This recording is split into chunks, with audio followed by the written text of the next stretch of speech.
Australia is home to many iconic species, like the kangaroo using their tail as a fifth leg for balance and propulsion, or koalas with their double thumbs, all the way to like the deadly inland taipan with the highest average LD50 score, or brown snakes, which in North America means friendly house snake and in Australia means fatality for 1 to 2 people annually. It's no wonder the outback has earned its reputation for a crazy wildlife, and whilst they aren't the deadliest or the biggest, the thorny devil is a critical member of their ecosystem. This lizard goes by many names, including the mountain devil, thorny dragon, or Moloch. The last name is derived from the ancient Middle East god associated with child sacrifices to do with fire, alongside demonology's Prince of Hell. All of this inspired the 19th century zoologists who named the thorny devil after this fearsome deity.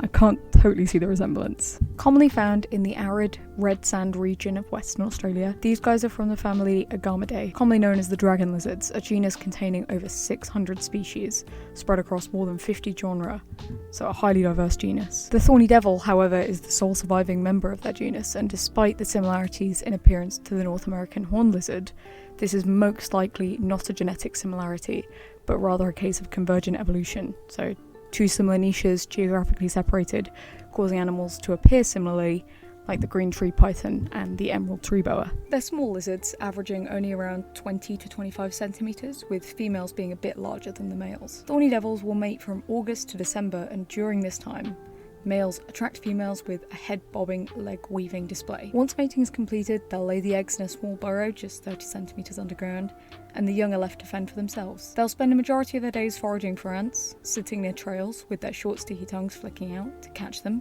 and consuming anywhere from 600 to 3,000 ants in a single day. Being an ant specialist predator is these guys' ecological need. Ants are relatively low in nutrients, so in order to compensate for this, they'll need to eat approximately 750 a day. So they'll devote about 2 hours to this each day, consuming ants often in the cooler parts to avoid overheating. Like most reptiles, these guys will spend a lot of their time trying to thermoregulate.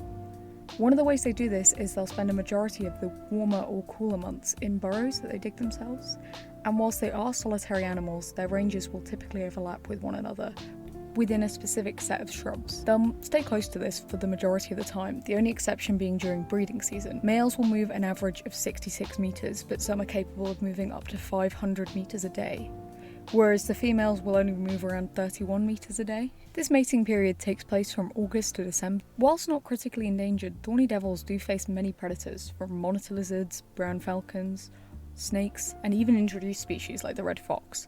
They can gauge which predator response is advantageous based on the predator. For example, when under attack from primarily visual hunters, they're capable of rolling into a tight ball and projecting a false head made from soft tissue. This knob, when they roll up tight, resembles a head. This both confuses a predator and protects their most vulnerable areas, and a layer of protective spikes along their back makes them look very unappetizing. Whereas for ambush predators, they'll puff themselves up, which makes them appear larger.